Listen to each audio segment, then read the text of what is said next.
All right, post-prandial walk. No idea what I'm going to talk about yet, so we'll see where this takes me. This loop that I walk, my neighborhood, takes me exactly 10 minutes, so it fits within the parameters of the challenge. What I want to talk about tonight, I think, is what I'm doing in regards to my own training for the next 4 months. It's August 2nd, so 4 months basically until the end of the year.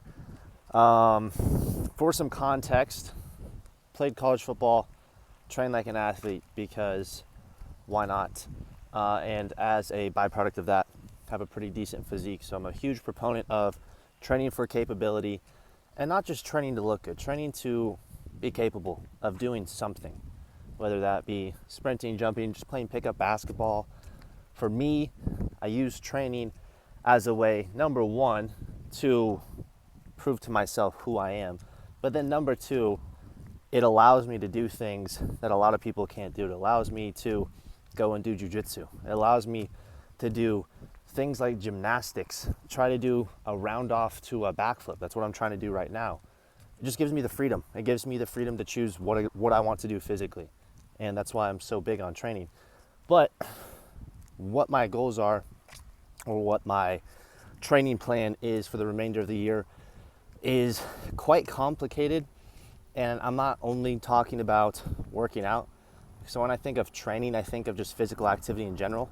So I'm not just going to the gym and then doing nothing else. I'm going to the gym, I'm trying out new skills, and you'll see what I mean. But basically, the goal or the plan for the next 4 months, once I move back up to Kansas City for the fall, is to, number one, get a nicer gym membership. I've never really invested in something like that before. And by nice, I mean just getting like a lifetime membership. Usually gone to a local place. Waste of money, in my opinion. If there's one thing to invest in and to kind of splurge on, it would most definitely be a nice gym membership, especially when there's amenities there. This lifetime I'm going to also apparently has a new co-working space. So that's going to be huge as well. I've also never had access to a sauna or a pool or a cold. That's going to be so nice. And a cold plunge.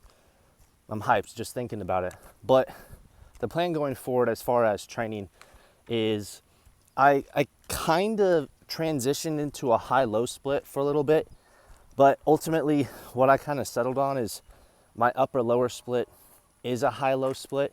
So what that's going to look like for me is 4 really legit training days, and then give myself an optional day where I can go to the gym and I can hit mobility or do arms. Or what I've done in the past is just show up to the gym and I'll just do whatever I want. I'm not really focused on hypertrophy. I mean, I have a pretty considerable amount of muscle. I'm not like going to lose any muscle by not hitting arms, but I'll do things that I feel like are a weakness for me, or try to explore things. Like a lot of gyms that I go to will have like a monkey bar set up, so I do a lot of hanging. It's really good for my shoulders. Play basketball, I don't know. Just have fun. I think we get caught up in this idea of working out has to be so serious and it has to be so structured, and it does for a lot of people. Like if you can't get in the gym consistently, it's probably because you don't have any structure.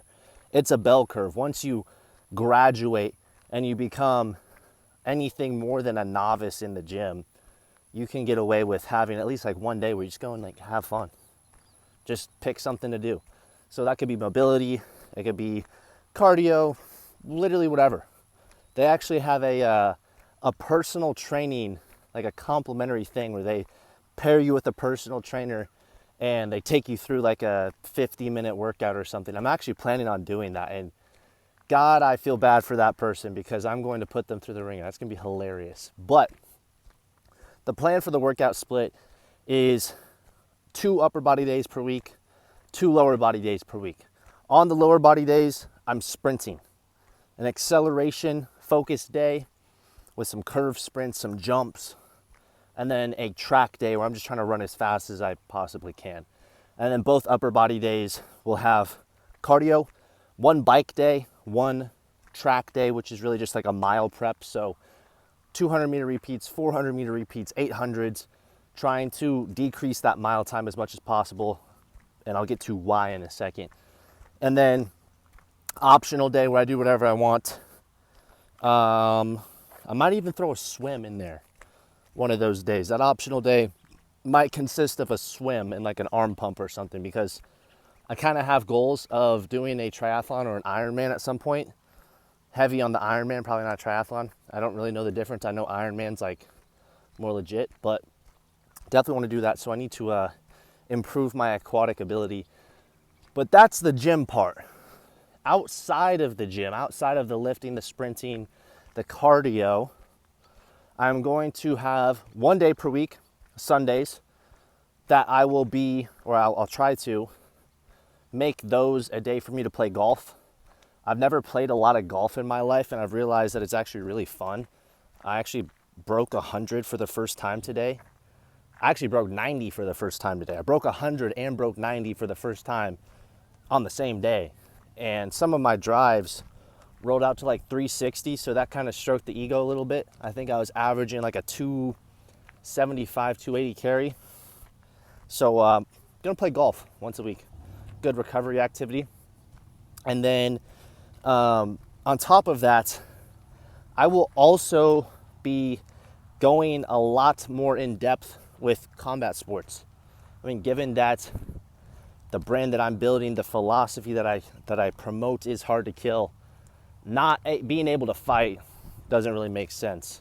And so I've done jiu-jitsu in the past. I actually just had some jiu-jitsu tonight, but I've never done it consistently for a long period of time. So my goal for the next 4 or 5 months is to get at least one jiu-jitsu session in per week, as well as striking in MMA. Because as much as I like the ground stuff, I like jiu-jitsu, it's fun, I have a lot more fun doing striking, and I think it's a little bit more applicable to daily life or real world situations. Don't get me wrong, ground game's dope.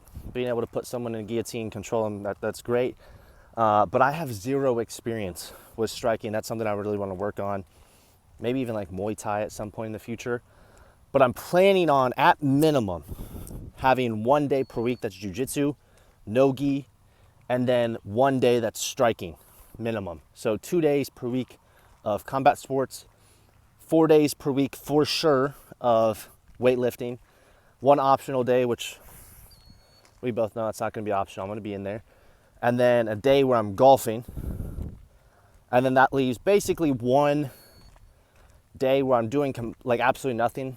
And since I'm moving up to Kansas City, if you've watched my previous videos, I'm moving up there because my younger brother has his last college football season, and Saturdays are the games, obviously. So those days I'm going to be doing absolutely nothing but just supporting him. So that's what the training schedule looks like. And the reason that I'm doing all of this is, one, it's really fun and I love it. Like there's nothing more what's the word I'm looking for? There's nothing more exciting for me than giving myself some sort of physical competition to complement the business stuff, the reading, the writing, the brain stuff, the thinking, whatever. I like to express myself physically just as much as I like to intellectually or mentally. And so one of the goals, one of the reasons that I'm training the way that I am is ran out of storage. We're back. That's tragic. What I was getting at is I compete in this competition called Apex. And Apex is essentially what High Rocks wishes it was. It's like High Rocks, except it's not gay.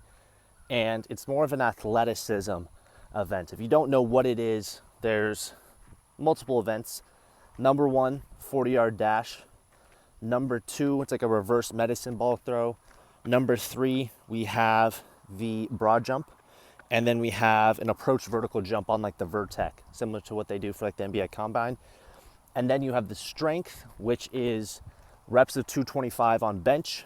Right before that, actually, if I want to go in chronological order, you have trap bar reps of 405 in 60 seconds.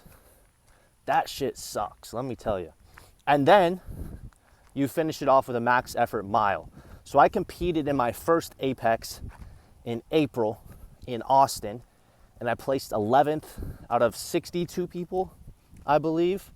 And the primary reason for that was because I ran a 6:01 mile at the end. of doing all of that at like 200 pounds. For some reason, endurance is a strong suit of mine, which I didn't know. So that's why I'm doing the mile workouts weekly, so I can get that down. My goal with Apex, the next one I want to compete in is in December. It's either going to be in Phoenix or San Diego, I'm not really sure. Regardless, I'm going to end up going to it. But the goal is to run a sub 5:45 mile in competition, which I think is more than doable. I mean, my best mile outside of competition, I think during my training block for Apex, was like 5:46. But also, I'm not gonna lie to you, my training was not as dialed as it needed to be, nor was my nutrition, nor was like anything else. I was still kind of figuring things out. But the goal with Apex in December, I guess I'll just finish this video off talking about what my goals are for that competition. 40-yard dash, 4.4. Very doable, in my opinion. I ran a 4.64, I think, as my best at Apex. Again, I was like 200 pounds. Training wasn't as dialed as it needed to be. Everything else was. Nutrition was pretty good. Like the week of the competition, the day of, but I wasn't as dialed as I wanted to be on other fronts. But 4.4 on the 40, I think, is very doable. Broad jump, medicine ball toss, approach vertical, I don't really care. When I run a faster 40, those numbers are automatically going to increase. So I'm not gonna like focus on my medicine ball throw. I don't really care. Broad jump could probably use a little bit of work, but that's gonna naturally just increase. Approach vertical jump, don't give a shit at all. And then trap bar, don't really care either, grunt it out. Bench press, I'm really good at bench. I think I can do better on that. Goals like 20-ish reps. So I guess I should probably say what my goals are outside of just the 40. 40, 4.4, medicine ball toss at least like 20 yards. If you don't know, it's like an 8-pound ball, I think. Pretty big one too, like pretty big diameter. You chuck that, trying to get that like 20 yards. Broad jump, preferably greater than 9.6. Approach vertical jump, I think I got 38.